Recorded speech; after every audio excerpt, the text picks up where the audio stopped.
Azharuddin হরদার degree college কর্তৃক আয়োজিত online ক্লাসে একাদশ দ্বাদশ শ্রেণীর শিক্ষার্থীদেরকে স্বাগত। আমি অনলাইন ক্লাসে আছি মোহাম্মদ বেলাল হোসেন ব্যাপারী, প্রভাষক, বাংলা, আজহারউদ্দিন হরদার ডিগ্রি কলেজ। সুপ্রিয় শিক্ষার্থীবৃন্দ, আমি 4 নং প্রশ্ন সমাস চ্যাপ্টারের উপরে পরপর 2টি ক্লাস নিয়েছিলাম। আজকে আমাদের 3য় ক্লাস। আমরা ক্লাসে শুরু করার আগে কয়েকটি বিষয় একটু খেয়াল করতে হবে। বিষয়গুলো হচ্ছে এই যে আমরা খাতা এবং কলম নিয়ে বসবো, ক্লাসগুলোতে মনোনিবেশন করব এবং খুব ধারাবাহিকভাবে ক্লাসগুলোকে অনুশীলন করার জন্য চেষ্টা করব। আজকে আমি তোমাদের সাথে যে ক্লাসটি নিয়ে আলোচনা করব সেটা হচ্ছে তৎপুরুষ সমাস। তৎপুরুষ সমাস আমরা নবম দশম শ্রেণীতে বইতে পড়ে আসছিলাম 9 প্রকার।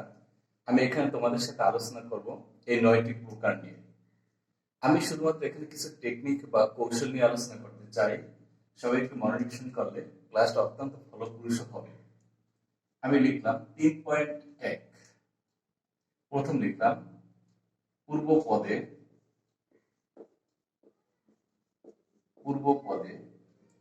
দ্বিতীয় বিভক্তি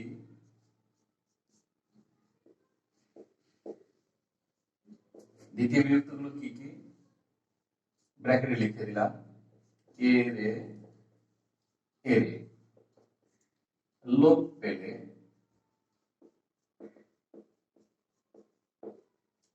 দ্বিতীয় তৎপুরুষ সমাস হয়।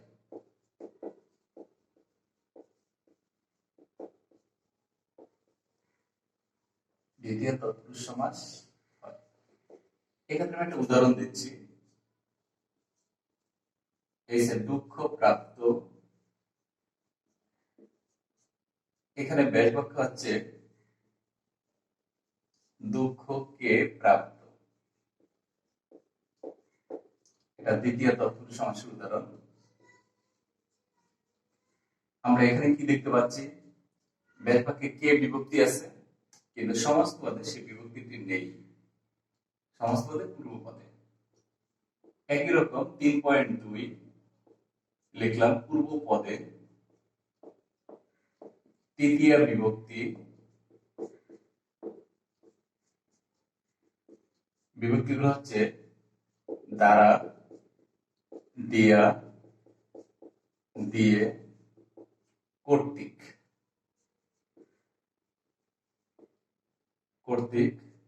লোপ পেলে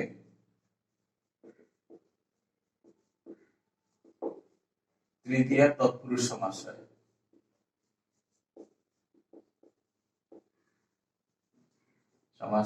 একটু উদাহরণ দিচ্ছি। শব্দটা হচ্ছে শ্রম লব্ধ সমস্ত পদ। ব্যাস বাক্য হচ্ছে শ্রম দ্বারা লব্ধ, তৃতীয় তৎপুরুষ।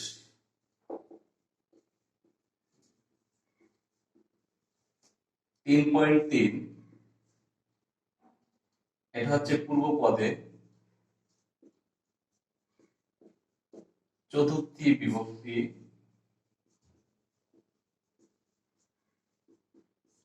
হচ্ছে এ রে এ রে, আর হচ্ছে জন্য অর্থে একটা নিমিত্ত।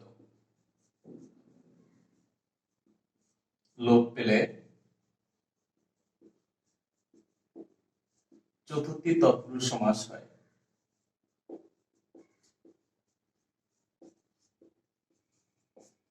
চতুর্থী তৎপুরুষ সমাস হয়। আমি একটা উদাহরণ দিচ্ছি। যেমন আরাম কে দ্বারা। ব্যাস বাক্য হচ্ছে আরামের জন্য কে দ্বারা। এটা চতুর্থী তৎপুরুষ সমাস। 3.4 পূর্ব পদে পঞ্চমী বিভক্তি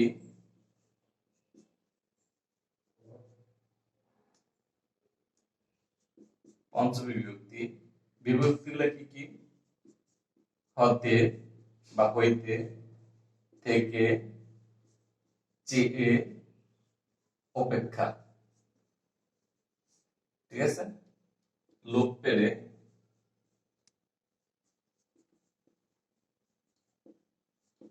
পঞ্চমী তৎপুরুষ সমাস হবে। পঞ্চমী তৎপুরুষ সমাস হয়।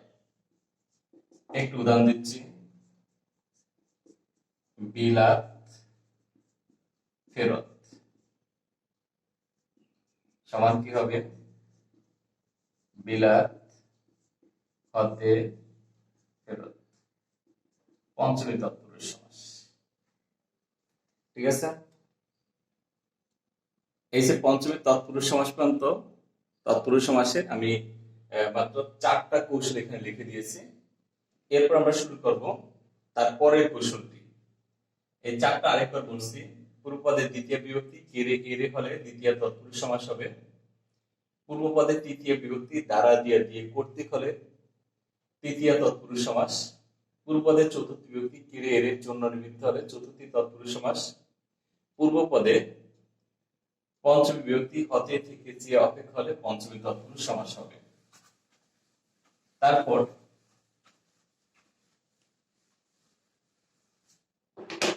3.5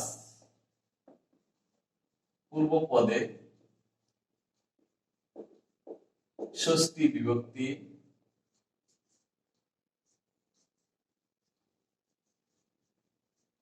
বিভক্তিগুলো হচ্ছে র এর লোপ পেলে ষষ্ঠী তৎপুরুষ সমাস হবে।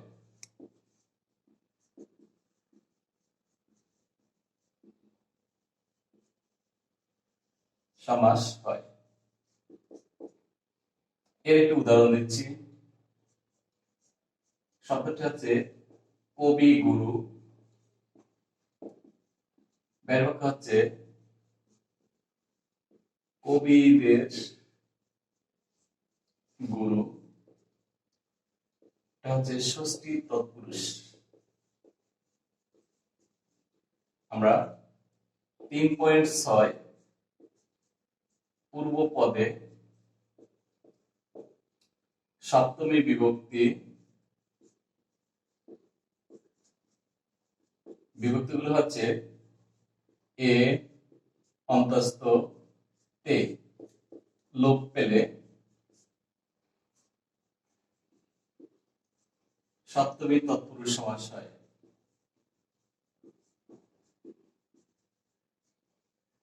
সমাস হয়।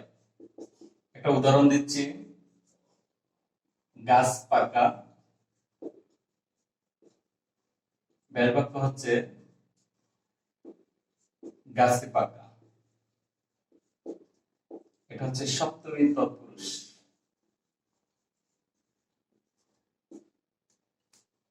3.7 এটা হচ্ছে প্রত্যয় দ্বারা গঠিত শব্দ কৃদন্ত পদ। কৃদন্ত পদের সাথে উপপদ তৎপুরুষ সমাস হয়।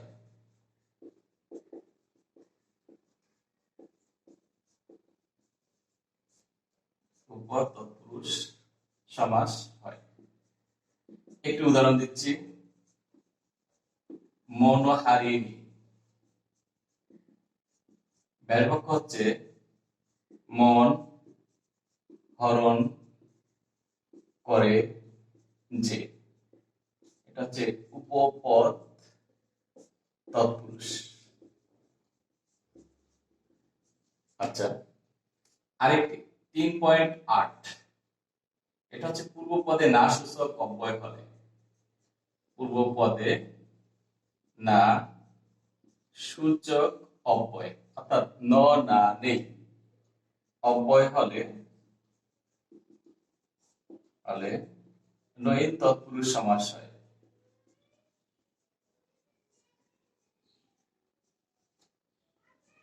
সমাস হয়। একটা উদাহরণ দিচ্ছি। অমানুষ মানুষ।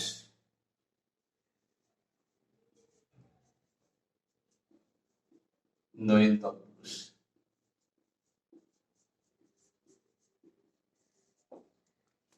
এটা আরেকটা উদাহরণ, আরেকটা নিয়ম আছে, সরি আরেকটা প্রকার আছে এখানে, সে প্রকারটা একটু পরে দেখাচ্ছি। তাহলে আমরা এখন 9টা প্রকার হতে 8টা প্রকার আমরা এখানে চলে আসছি। একবারটা আবার মুছে ফেললাম, এরপরে চলে যাচ্ছি আরেক প্রকারে। 3.9, এই 3.9 হচ্ছে অলুক তৎপুরুষ সমাস। অলুকের অনেকগুলো প্রকার আছে। অলুক দ্বন্দ্ব হতে পারে, অলুক কর্ম দ্বারা, অলুক তৎপুরুষ, এই প্রকারগুলোর সাথে অলুক ব্যবহৃত হয়। তাহলে 3.9 এটা হচ্ছে পূর্বপদের বিভক্তি লোপ না পেলে। আমি এতক্ষণ বলছিলাম পূর্বপদের বিভক্তি লোপ পেলে, এখানে হচ্ছে পূর্বপদে কি আছে, বিভক্তি কি আছে, লোপ না পেলে। তাহলে কি হবে, অলুক তৎপুরুষ সমাস হবে। অলুক তৎপুরুষ সমাস হয়। যেমন গিয়ে বাঁচা, এই এখানে সমাসপদে বিভক্তি, পূর্বপদে বিভক্তি আছে। ব্যাপক হচ্ছে গিয়ের দ্বারা ভাজা। অলুক তৃতীয়া তৎপুরুষ, অলুক তৃতীয়া তৎপুরুষ। শিক্ষার্থীবৃন্দ, আমরা এই পরের যে প্রকারটি নিয়ে আলোচনা করব সেটা হচ্ছে বহুব্রীহি সমাস। 4.1, এটা হচ্ছে ব্যাস বাক্যের শেষে, ব্যাস বাক্যের শেষে কি আছে, যা, যার, আছে যিনি, যে কোনো একটা, ঠিক আছে, ফলে বহুব্রীহি সমাস হবে। বহুব্রীহি সমাস হয়। একটু উদাহরণ দিচ্ছি, যেমন আছে 80-20। 80-20 ব্যাপক হচ্ছে 80-তে 20, 80-তে 20 যার, এটা বহুব্রীহি সমাস। বহুব্রীহি সমাসের সংজ্ঞা হচ্ছে যে সমাসে সমসমান পদের অর্থ প্রকাশ না করে অন্য কোন অর্থ প্রকাশ করে তাকে বহুব্রীহি সমাস বলে। 4.2, একই শব্দ দুবার ব্যবহৃত হলে, একই শব্দ দুইবার ব্যবহৃত হলে বহুব্রীহি সমাস হয়। বহুব্রীহি সমাস হয়। একটু উদাহরণ দিচ্ছি, যেমন কি আছে, হাতাহাতি। হাতাহাতি ব্যাপক হচ্ছে হাতে হাতে যে লড়াই, এটা কোন সমাস, ব্যতিহার।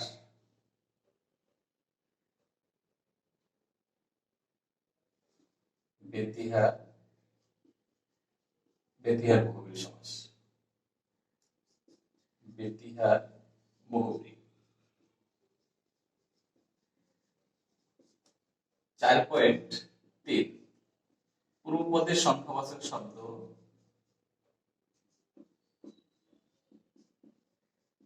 সংখ্যাবাচক শব্দ এবং ব্যাস বাক্যের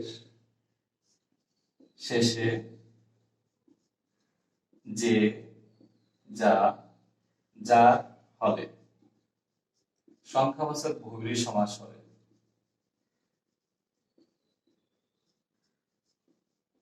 বহুব্রীহি সমাস হয়।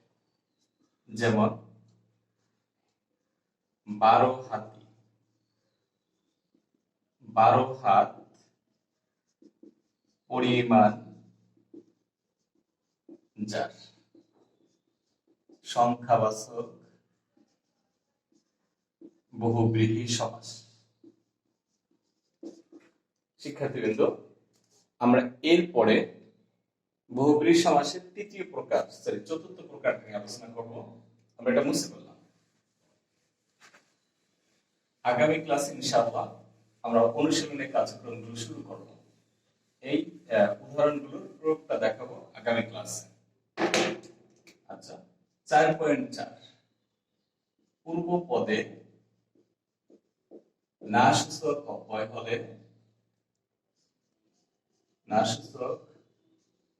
অব্যয় হলে এবং ব্যাস বাক্যের শেষে যে, যা, যার ফলে নইন বহুব্রীহি সমাস হবে। ঠিক আছে, যেমন একটা উদাহরণ দিচ্ছি, বেহায়া, নেই, হায়া মানে লজ্জা, যার, এটা হচ্ছে নইন বহুব্রীহি। আমরা অনুশীলনের সময় প্রকারগুলো ডিটেইলস আলোচনা করব। 5 নম্বর প্রকার, 5 নম্বর, পূর্ব পদে অব্যয় হলে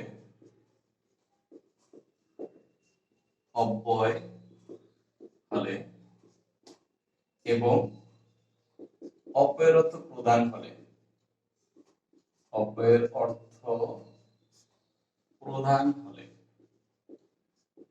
কি হবে? অব্যয়ীভাব সমাস হবে,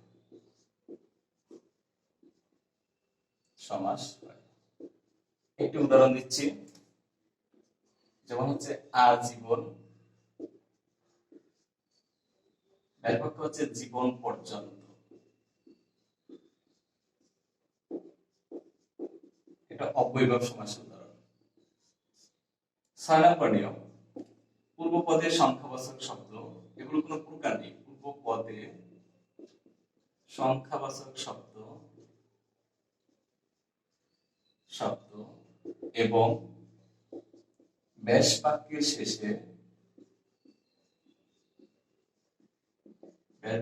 শেষে সমষ্টি অথবা সমাহার হলে দ্বিগু সমাস হবে। ঠিক আছে, একটু উদাহরণ দিচ্ছি, ত্রিফলা সমান হচ্ছে 3 ফলের সমাহার, এটা দ্বিগু সমাস। আমি যে প্রকারগুলো আলোচনা করলাম এর প্রত্যেকটাই প্রধান সমাসের, এছাড়া কিছু অপ্রধান সমাস আছে, আমি সেটা দেখাচ্ছি। যেমন পূর্ব পদে প্র, পরা, অপ হলে কোন সমাস হবে? প্রাদি সমাস। যেমন একটু উদাহরণ দিচ্ছি, যেমন প্রভাত, ঠিক আছে, এটা হচ্ছে ভাতের ব্যাস বাক্য হচ্ছে প্রজে ভাত, প্রাদি সমাস। এখানে প্র শব্দের অর্থ হচ্ছে প্রকৃষ্ট রূপে। 8 নাম্বার, কোন নিয়ম ছাড়া হলে,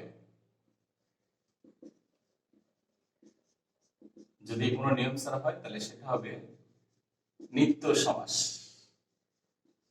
একটু উদাহরণ দিচ্ছি, গ্রামান্তর, এটার ব্যাস বাক্য হচ্ছে অন্য গ্রাম। শিক্ষার্থীবৃন্দ, আমি ব্যাস বাক্য নির্ণয় করার কয়েকটি কৌশল আমি এখানে উপস্থাপন করেছি, যে কৌশলগুলো বারবার অনুশীলন করলে আমার বিশ্বাস আমরা অতি শীঘ্রই সমাজটা শিখতে পারবো। আমি নিয়মগুলো আবারও বলছি। 1 নম্বর নিয়মটা হচ্ছে এরকম, ব্যাস বাক্যের মধ্যখানে ও এবং আর হলে দ্বন্দ্ব হয়। 2.1 ব্যাস বাক্যের মধ্যখানে যে, সে, যিনি, তিনি বা শুধু যে হলে কর্মদ্বারায় হয়। 2.2 ব্যাস বাক্যের মধ্যখানে ন্যায় বা মত হলে উপমান কর্মদ্বারায় হয়। ব্যাস বাক্যের শেষে ন্যায় মত হলে উপমিত কর্মদ্বারায়। ব্যাস বাক্যের মধ্যখানে রূপ হলে রূপক কর্মদ্বারায়। ব্যাস বাক্যের মধ্যখানে অতিরিক্ত পদ হলে মধ্যলোপী কর্মদ্বারায় সমাস হয়। 3.1 পূর্ব পদের দ্বিতীয় বিভক্তি লোপ হলে দ্বিতীয় তৎপুরুষ, তৃতীয় বিভক্তি দ্বারা দিয়ে কর্তৃক লোপ পেলে তৃতীয়া তৎপুরুষ। পূর্ব পদে চতুর্থী বিভক্তি কে রে এর জন্য নিমিত্ত হলে চতুর্থী তৎপুরুষ। পূর্ব পদে পঞ্চমী বিভক্তি হতে থেকে চে অপেক্ষা হলে পঞ্চমী তৎপুরুষ সমাস হবে। পূর্ব পদে ষষ্ঠী বিভক্তি র এর হলে ষষ্ঠী তৎপুরুষ। পূর্ব পদে সপ্তমী বিভক্তি এ অন্তঃস্থ তে হলে সপ্তমী তৎপুরুষ সমাস হয়। কৃদন্ত পদের সাথে উপপদ তৎপুরুষ সমাস হয়। না সূচক অব্যয়ের হলে নয়ীন তৎপুরুষ সমাস হয়। বিভক্তি লোপ না পেলে তৎপুরুষ শুধুমাত্র অলুক তৎপুরুষ সমাস হবে। 4.1 ব্যাসবাক্যের শেষে যে যা যিনি হলে কর্ম দ্বারা বহুব্রী সমাস হবে। একই শব্দ দুবার ব্যবহৃত হলে ব্যতিহার বহুব্রী হবে। পূর্বপদে সংখ্যাবাচক শব্দ এবং ব্যাসবাক্যের শেষে যে যা যা হলে সংখ্যাবাচক বহুব্রী সমাস হবে। পূর্বপদে না সূচক অব্যয় হলে এবং ব্যাসবাক্যের শেষে যে যা যা হলে কি আছে নয়ীন বহুব্রী সমাস হবে। শিক্ষার্থীবৃন্দু, যদি পূর্বপদে অব্যয় হয়, পূর্বপদে সংখ্যাবাচক শব্দ হয় এবং ব্যাসবাক্যের শেষে সমষ্টি বা সমাস হয় তাহলে দ্বিগু সমাস হবে। পূর্বপদে অপ হলে প্রাদি সমাস হয়। ঠিক আছে, পুনর যদি নিয়ম ছাড়া হয় তাহলে তার নাম নিত্য সমাস হয়। শিক্ষার্থীবৃন্দ, আজকে আমরা এই কৌশলগুলো আমি আলোচনা করে দিলাম। তোমরা এই কৌশলগুলো একটু বারবার আয়ত্ত করার চেষ্টা করবে। আগামী ক্লাস ইনশাআল্লাহ আমি তোমাদের সাথে আবার হাজির হব, কি করে আমরা ব্যাসবাক্য থেকে সমাস নির্ণয় করতে পারি, যেটা আমাদের পরীক্ষায় আসবে। আমার বিশ্বাস এই ক্লাসটা তোমাদের জন্য ফলপ্রসূ হবে। বারবার খাতায় লিখে একটু অনুশীলন করার জন্য চেষ্টা করো। সবাই এই সময়টা ভালো থাকো, সুস্থ থাকো। আল্লাহ হাফেজ।